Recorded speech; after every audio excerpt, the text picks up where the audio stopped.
L'exploitation, exportation et le commerce illégal du bois d'œuvre, une thématique qui a alimenté les échanges entre différentes parties prenantes initiées par l'organisation non gouvernementale Action pour la promotion et la protection des peuples.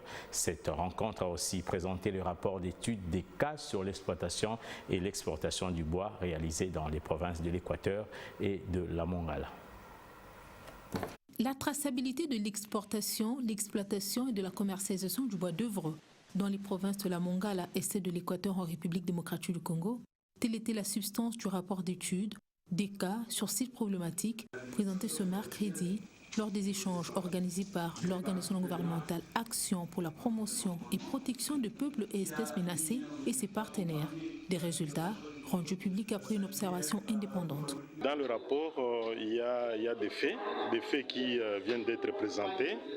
Et parmi ces faits-là, il y a des actes illégaux qui ont été commis dans l'exploitation, l'exportation et la commercialisation du bois par une société à capitaux chinois et qui a été d'ailleurs à un moment suspendue par l'État congolais et qui se retrouve en train de continuer à exploiter et à exporter le bois. Et donc le rapport retrace un tout petit peu la manière dont les choses se sont passées.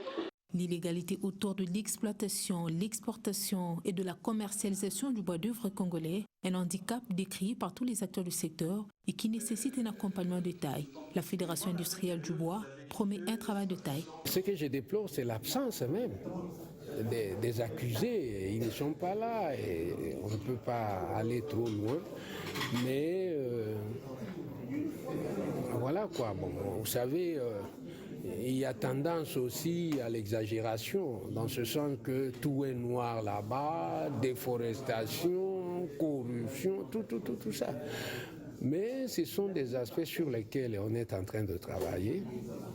Et il faudra aussi que nos amis relativisent les choses parce qu'on a tendance à se retrouver devant des attitudes tout à fait extrémistes, mais à la fin on vous dit non, il y a des bonnes écoles qui ont été construites, il y a ceci, il y a cela. Donc il faut dialoguer.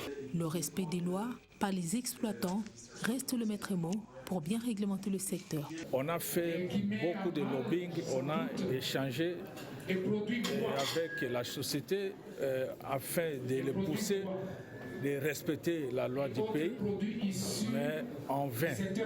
C'est pour cela qu'on a changé les méthodes pour approcher aussi au niveau national les autorités et d'autres partenaires afin toujours de ramener, n'est-ce pas, les concessionnaires afin de respecter la loi.